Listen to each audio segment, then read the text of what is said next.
여러분 지구가 팽팽하지 않고 둥글인데요. 지구가 둥글다는 것을 우리가 어떻게 알 수 있을까요? 천문학자인 이명현 박사가 대학원생일 때 그 한 초등학생이 찾아와서 이 질문을 했답니다.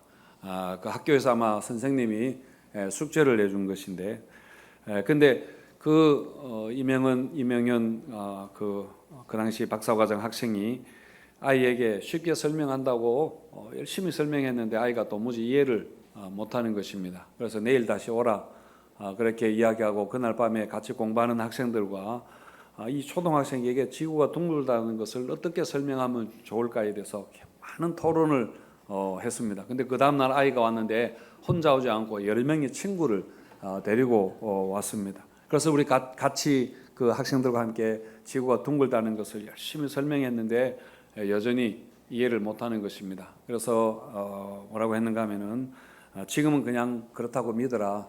나중에 내가 크면 설명해 줄게 라고 하고는 그냥 돌려보내기가 미안해서 학교 옥상에 올라가서 그 전체 망원경 한번 보여주고 지구로 보냈다는 그런 이야기하는 걸 들었습니다. 여러분 지구가 둥글다는 것을 알려면은 뭐 여러 가지로 또 물리학적으로 이론으로 그렇게 설명할 수 있겠지만 가장 좋은 방법은 우리가 하늘 높이 우주선을 타고 올라가 보는 것입니다. 얼마까지 올라가야 하는가 하면은 적어도 30km는 올라가야 조금이나마 지구가 이렇게 둥글거나 하는 것을 감을 잡을 수 있고 한 100km, 한 200km까지 올라가야 지구가 둥근 게 완전하게 볼 수 있다 그렇게 합니다. 또 다르게 한번 이야기를 해보면은 여러분 가로와 세로가 있는 것은 평면입니다. 평면의 그거를 우리가 2차원이라 그렇게 하는데요. 그런데 그 가로와 세로만 있는 평면에다가 거기다가 높이가 더해지면은 그게 이제 입체가 되는 거죠. 그걸 가지고 3차원이라 그래 이야기를 합니다. 예를 들어서 제가 아까 한번 그려보았는데 이 평면에 네모와 세모가 그려져 있으면은 2차원에서는 이 네모가 세모를 보지 못합니다. 세모가 동그라미가 네모를 보지 못합니다. 사실 이렇게 되는 겁니다. 하나의 선으로만 보이게 되는데 우리는 이걸 입체적으로 보니까 이거는 네모고 동그라미고 이렇게 다 보이는 거죠. 위에서 이렇게 보니까 뭐 건물 같은 경우도 건물도 입체적으로 보면은 정문, 후문, 모양들 이렇게 다 우리가 전체적으로 그렇게 볼 수 있는 것입니다. 여기에다가 사실 이 3차원에다가 시간을 고려하면은 과거와 현재와 미래가 다 함께 다 우리가 볼 수 있다고 그렇게 하는데 이거는 상상이 아니라 실제로 그렇게 됩니다. 실제로 가능한 우리는 3차원에 있었기 때문에 그렇게 할 수 없지만은 그 원래 가능한 거라 이렇게 이야기하죠. 여러분 우리 신앙에도 이런 면이 있습니다. 우리가 성경 말씀을 볼 때도 그렇습니다. 2차원의 신앙을 한다면은 우리가 그냥 굉장히 신앙이 단순합니다. 천국과 지옥, 영원, 구원 여기에만 우리가 집중하게 되고 또 평면적인 신앙은 나 자신의 것만, 나 자신만 볼 수 있게 되는 겁니다.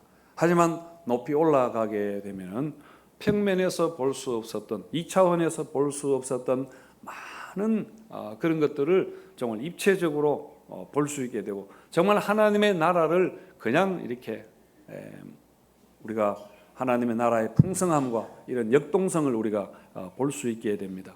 여러분 2차원의 세계에서는 자유의지 또 인간의 자유의지와 하나님의 주권 같은 게 서로 충돌이 모순이 되잖아요. 이해를 할 수 없는 겁니다. 하지만은 그걸 입체적으로 보게 되면은 이게 전혀 모순이나 충돌이 아니라 굉장히 조화롭게 신비로운 그런 하나님의 모습으로 그렇게 하나님의 세계로 이해가 됩니다. 그래서 지금 내가 전혀 보이지 않는 것도 우리가 조금 차원을 다르게 생각을 가진다면은 전혀 다른 세계가 있다 하는 것을 볼 수 있습니다. 부부간에 싸울 때도 막 싸울 때는 내가 내 세계만 보기 때문에 무조건 옳은 것 같은데 또 다른 이렇게 입체적으로 아내의 마음을 보고 이렇게 하면은 다 이해가 되고 그런 여러 가지 것들을 우리가 도움을 얻을 수가 있는데요. 여러분 오늘 본문과 그 다음의 본문은 우리가 8월 달에 보겠습니다. 다음 7월 한 달 동안은 여름 성경학교에 맞춰서 말씀을 보려고 하는데, 오늘 본문과 그 다음에 나오는 본문은 율법에 대한 예수님의 이해에 관해서입니다. 여러분, 구약과 신약에 대해서도 우리 이것을 평면적으로 이해를 하면은 이해가 잘 안 되는 게 너무 많이 있습니다. 구약 율법이 폐지되었는가, 구약의 11조와 안식일 같은 게 지금 어떻게 해야 되는가, 이런 것들이 잘 이해가 되지 않고, 구약에 나오는 많은 말씀들이 의미를 제대로 우리가 이해를 잘 할 수가 없게 되는 것이죠. 여러분, 바리새인들의 문제도 사실은 이것이었습니다. 율법을 이 사람들이 너무 2차원적으로 그렇게 이해를 해서 그들의 신앙이 그냥 정말로 평면적인 그런 고집불통이 되어버리고 진리의 눈을 감은 장님이 되고 말았습니다. 그래서 예수님께서 오셔서 이 바리새인들의 잘못을 시정해 주시고 정말 딱딱하게 굳어있던 율법을 다시 아주 풍성한 것으로 하나님의 세계로 그렇게 만들어 주셨습니다. 그런 점에서 예수님이 율법을 이루신다, 그렇게 말씀을 하는 겁니다. 자, 그런데 여러분, 당시의 사람들은 예수님이 율법을 무시하고 율법을 폐하러 온 사람으로 오해를 했습니다. 당장 우리가 5장에서 보더라도 예수님이 산상설교를 설교하시면서 팔복을 선언하셨습니다. 심령이 가난한 자는 복이 있나니 천국이 저희들의 것이요, 또 애통하는 자는 복이 있나니 온유한 자는 복이 있나니, 이렇게 말씀을 하셨는데, 여러분, 이 말씀은 너희가 심령이 가난한 자가 되어야 복을 받을 수 있다, 아니면은 복을 받기 위해서는 애통하는 자가 되어야 한다, 이렇게 말씀하신 것이 아니라, 그 당시에 오늘 예배에 나온 사람처럼 예수님 앞에 나왔던 모든 사람들에게 예수님이 다 복을 그냥 선언하신 것입니다. 오늘 예배 마치신 분들은 나가시다가 선물을 받아가세요, 복을 받아가세요 라고 하는 것과 마찬가지입니다. 그런데 바리새인들과 서기관들은 생각이 달랐습니다. 이 사람들은 율법을 지켜야 복을 받을 수 있다고 그렇게 생각을 했습니다. 그래서 하나님이 주신 율법을 어떻게 잘 지킬까에다가 많은 그 규칙들을 만들었습니다. 시행채식들을 이렇게 만들고, 또 장로들의 유전과 전통 같은 많은 것들을 이렇게 덧붙였습니다. 그렇게 복잡하고 까다롭게 율법을 만들어 놓고 사람들에게 이걸 지키라 이렇게 했던 것이죠. 그래서 이 보통 사람들은 죽을 지경이었습니다. 이를테면 이제 이런 거죠. 만석공원에 이제 바리새인들은 만석공원에 오는 사람들에게 다 입장료를 내고 들어오라, 이렇게 했는데, 예수님은 그냥 누구든지 와서 만석공원에 걸어다니고 사진도 찍고 다 이게 여러분의 것이니까 마음대로 하라고 이렇게 해버리니까 바리새인들이 화가 난 겁니다. 여러분, 이처럼 바리새인과 서기관들, 종교 지도자들, 대제사장 같은 그런 사람들이 볼 때에 예수님은 이 율법을 폐하는 것처럼, 율법을 완전히 무시하는 것처럼 그렇게 보였습니다. 안식일을 어기고 정결 규칙들, 손을 씻고 밥을 먹어야 돼, 이런 것들도 안 지키는 것 같고, 그리고 죄인들과 세리와 창기들과 어울리는 것도, 이게 다 율법에 금하는 것들이었거든요. 이렇게 해서 예수님에 대해서 아주 괘씸하게 생각했는데, 이런 오해에 대해서 예수님이 하시는 말씀이, 나는 율법을 폐하러 온 것이 아니라 율법을 완성하려 왔다, 그렇게 말씀을 하셨습니다. 우리 17절 말씀 같이 한번 읽겠습니다. 시작. 율법이나 선지자를 폐하러 온 줄로 생각하지 말라. 폐하러 온 것이 아니요 완전하게 하려 함이라. 율법이나 선지자를 폐하러 온 것으로 생각하지 말라. 율법은 모세오경, 창세기, 출애굽기, 레위기, 민수기, 신명기 5개를 이야기하는 것이고, 선지자라는 것은 대선지서, 소선지서 이런 것들을 이야기합니다. 그러니까 당시에는 구약 39권의 성경이 정해지지 않았습니다. 그렇기 때문에 이 율법과 선지자라는 것은 구약 성경 전체를 다 이야기하는 것이죠. 그러니까 예수님은 율법에 무슨 문제가 있어서 이것을 무효다라고 하는 것이 아니라, 율법을 더 좋은 것으로 업그레이드해서 대체하려는 것도 아니고, 율법에 부족한 것을 보충하려고 하는 것도 아니라는 이야기입니다. 율법을 주신 분이 하나님입니다. 그런데 하나님이 주신 것에, 하나님이 하시는 일에 여러분 무슨 실수나 부족이나 하자가 있을 리가 있겠습니까? 그래서 폐하려는 것이 아니라 이루려고 한다 하셨는데, 바리새인들이 그 율법의 의미를 제대로 이해를 하지 못했습니다. 그래서 율법을 함부로 남용하고 함부로 오용하고 이렇게 한 것을 예수님이 바로잡으시겠다, 그런 말씀이죠. 18절에 보시면은 진실로 너희에게 이르노니 천지가 없어지기 전에는 율법의 1.1획도 결코 없어지지 아니하고 뭐라고 했습니까? 다 이루리라, 폐하리라, 무효화하리라, 대체하리라 하신 것이 아니라 이루리라. 그 율법이 살아있는 율법으로 정말 원래의 의미대로 그렇게 만들겠다, 그런 뜻입니다. 1점이라는 것은 히브리어에서 가장 작은 알파벳인 요드라는 알파벳, 저게 이야기하는 것이고, 1획이라는 것은 한자에도 획이 있잖아요. 히브리어 알파벳에도 획이 있는데 그 획을 이야기하는 것입니다. 여러분, 하나님의 말씀은 1.1획도 틀리지 아니하고 하나님 말씀 안에 들어있는 모든 하나님의 뜻을 하나님은 반드시 이루실 것입니다.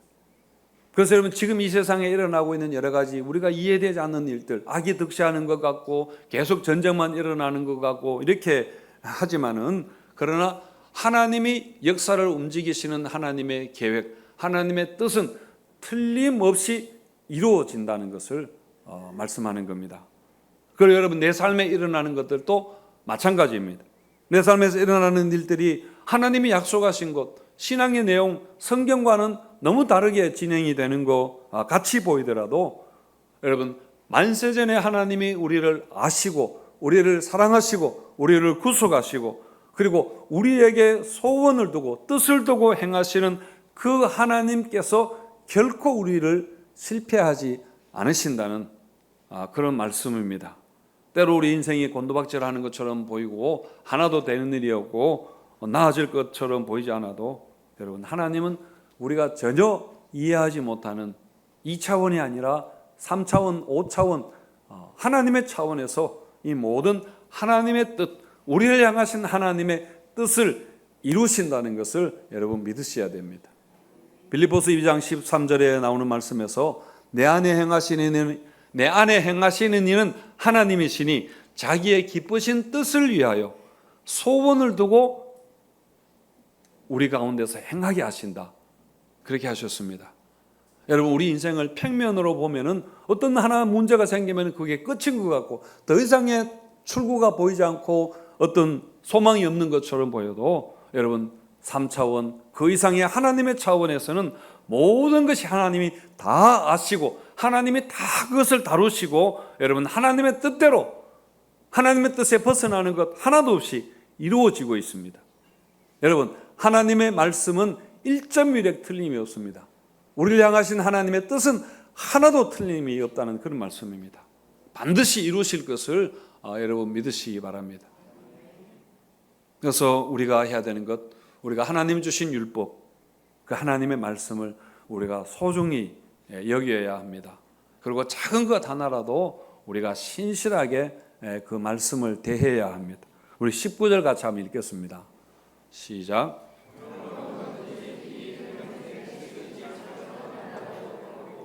또 그같이 사람을 가르치는 자는 천국에서 지극히 작다 일컬음을 받을 것이요, 누구든지 이를 행하여 가르치는 자는 천국에서 크다 일컬음을 받으리라.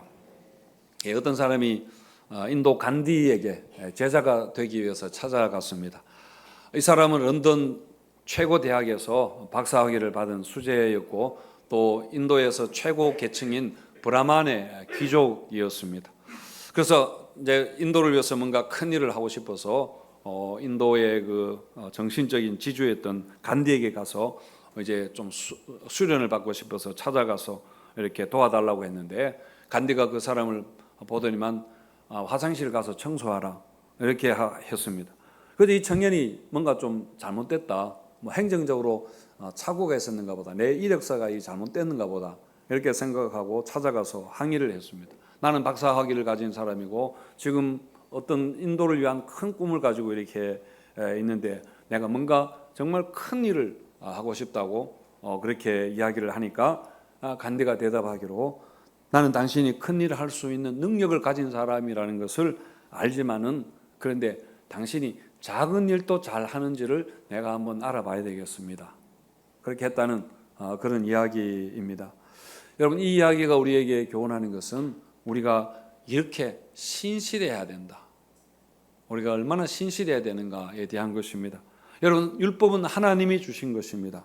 그리고 율법에는 하나님의 뜻이 드러나 있습니다. 창조에 대한 하나님의 원리와 하나님의 계시와 우리 인간에 대한 하나님의 모든 계획이 이 말씀 안에 다 들어 있습니다. 그래서 하나님의 말씀은 정말 정직한 것이고 순결한 것이고 의로운 것이고 확실한 것이고, 그래서 우리의 눈을 밝게 하고 우리의 마음을 기쁘게 하고 우리를 지혜롭게 하고 그리고 우리의 영혼을 소생시키는 생명과 진리의 그런 말씀입니다. 하나님이 우리에게 주신 가장 큰 선물이 율법입니다. 하나님의 말씀입니다. 그렇기 때문에 여러분, 하나님이 주신 그 율법, 그것이 작은 계명이든 큰 계명이든지 간에 하나님이 주신 것은 우리가 무엇이든지 간에 신실하게 대해야 됩니다. 여러분, 교회 봉사도 그렇습니다. 교회도 큰 일이 있고 작은 일이 있고 교회 봉사도 중요한 일이 있고 덜 중요한 일이 있겠지만은, 그래 여러분, 무엇이든지 간에 주님이 우리에게 맡기신 것입니다. 주님이 우리에게 주신 직분입니다. 그러면 우리가 주님을 위해서, 주님이 주셨기 때문에 주님을 위해서 그것을 우리가 감당하는 것입니다. 또 우리가 사람이 작은 사람이든 또 아주 큰 인물이든지 간에 주님이 사랑하는 자로 주님께서 우리 교회에 보내셨다면은 여러분, 우리가 그 사람을 주님 대하는 마음으로 그 사람을 대해야 할 것입니다. 또 여러분, 내 삶의 자리가 힘들고 굉장히 이렇게 어렵고 그렇게 하더라도 주님이 나를 이곳에 보내셨기 때문에 우리는 주님이 주신 그 사명을 우리는 감당하는 겁니다. 그러면은 우리를 통해서 하나님의 소원, 하나님의 뜻을 이루어 가실 것입니다. 그래서 우리에게 중요한 것은 마음입니다. 우리의 마음이 얼마나 하나님을 향해서 열정이 있는가, 막 살아있는가 하는 겁니다. 여러분, 율법의 형식을 지키는 것보다 그 율법을 대하는 우리의 마음이 중요합니다. 바리새인들의 가장 큰 잘못이 뭐냐면 율법 형식을 어긴 것이 아니라 그들은 철저하게 지켰지만은 근데 마음이 없었습니다. 하나님을 사랑하는 그 마음이 없었던 것이죠. 저에게 찾아와서 기도를 부탁하시는 많은 분들은 대부분 다 마음이 아픈 분들입니다. 마음이 아픈 분들. 시어머니가 아프면은 머리가 아프고 친정 어머니가 아프면은 마음이 아프다 그렇게 말하지 않습니까?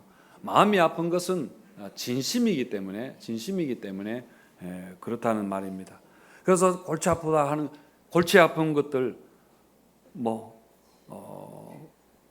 이런 것들은 어떻게 할 수 있습니다. 사실 우리 성도님들 연세 되면은 대부분 다 알잖아요. 뭐가 오르는지 뭐가 그런지도 알고 어떻게 해야 될지 다 알고 옵니다. 근데 어떻게 해야 될지 알고 있지만은 근데 마음이 마음대로 안 되는 겁니다. 마음이 아직 그만큼 우리 머리만큼 성장하지 못해서 따라가지 못하는 거죠. 그래서 마음과 생각은 제가 이렇게 한번 생각해 봤는데 마치 결혼한 남편과 아내와 같다. 생각이가 남편이라면 마음이는 아내라고 할 때 둘이 이제 같이 사는데 생각에는 뭐가 옳고 뭐가 그런지 어떻게 해야 될지를 잘 알지만은 이 마음이 따라가지 않는 겁니다. 마음이 이렇게 쉽게 순종하지 않는 겁니다. 생각으로는 용서해야지, 나도 잘못했지 이렇게 쉽지만은 그런데 마음이 풀어지지 않는 것입니다. 마음이 움직이지 않는 것이죠. 그런데 여러분, 하나님과의 관계도 마찬가지입니다. 하나님에 대한 우리의 마음이 중요합니다. 우리 20절 말씀 같이 한번 읽어볼까요? 시작. 내가 너희에게 이르노니 너희가 서기관과 바리새인보다 더 낫지 못하면 결코 천국에 들어가지 못하리라.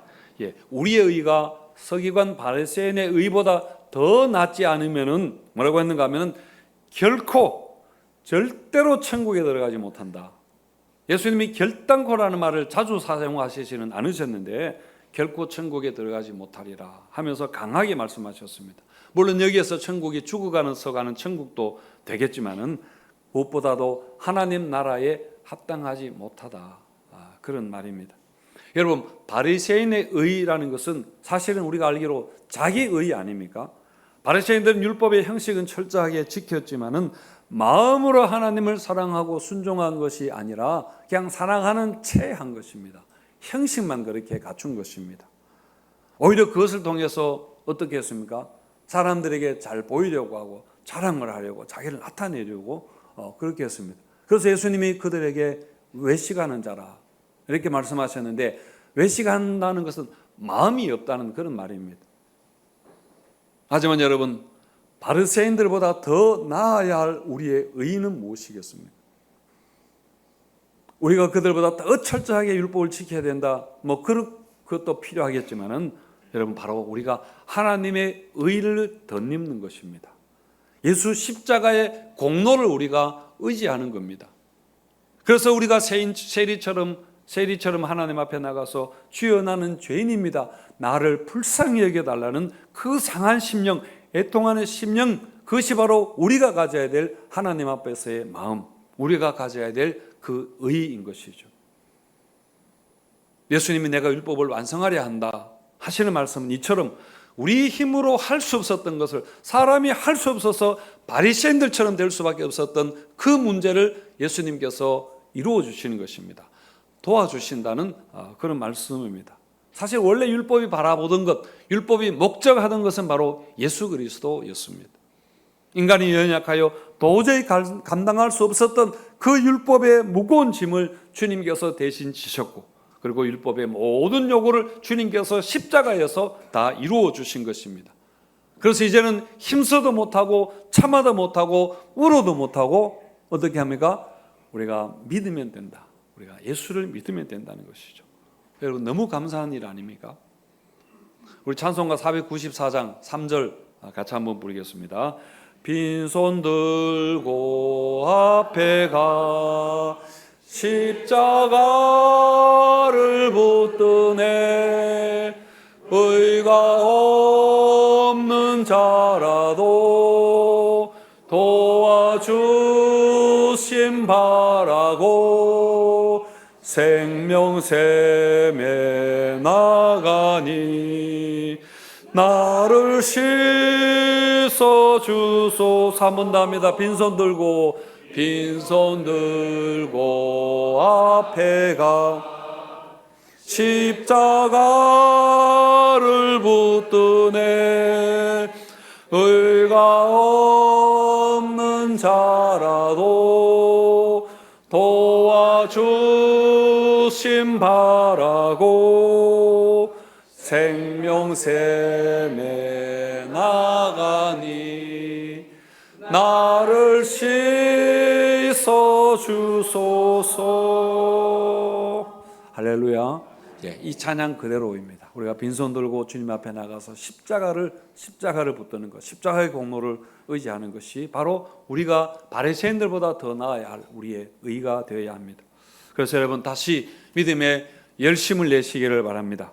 제가 최근에 본 기사인데요, 미국 네바다 주의 사막에 폭우가 쏟아졌다는 기사를 아마 여러분들도 보셨을 텐데, 그 사막에 폭우가 내릴 거라고는 아무도 예상을 하지 못했습니다. 그런데 마침 그 당시에 그 무슨 축제를 하고 있었는데, 그 갑자기 내린 폭우로 인해서 엉망진창이, 아수라장이 되어버리고 말았습니다. 그런데 신기한 일이 있었는데, 뭐냐면 그 사막에 비가 오니까 바닥에 무슨 벌레 같은 것들이 이렇게 꿈틀거리며 헤엄치는 장면이 목격이 되었습니다. 그런데 보니까 그게 요정새우라는 그런 새우의 일종인데, 무려 7천만 년 전, 그보다 훨씬 더 이전에 살았던 고대 새우였습니다. 그 새우알이 사막에서 화석처럼 그렇게 굳어져 있다가 비가 오고 폭우가 쏟아져서 물이 이렇게 오랫동안 스며 있으니까 그 알이 이제 깨어나서 새우가 된 것입니다. 여러분, 신기하지 않습니까? 비가 내리니까 이렇게 생명이 다시 살아나게 되었다는 이야기입니다. 여러분, 바리새인들은 예수를 안 믿었고 우리는 예수를 믿으니까 괜찮다라고 하는 그런 이야기가 아니라, 우리가 바리새인들과 같은 마음의 태도라면은, 하나님 말씀을 대하는 태도가 형식적으로 마음이 없이 그렇게 대한다면 우리도 여러분 마찬가지일 것입니다. 우리가 하나님의 은혜를 사모하는 마음, 더 이상 하나님 은혜에 대해서 갈급하는 마음도 없고 예배 나오면서 아무런 기대도 없고 그저 형식만 지키고 또 아무런 변화와 신앙의 성장이 없다면은 여러분 우리도 마찬가지입니다. 우리도 예수의 공로를 헛되게 하는 것입니다.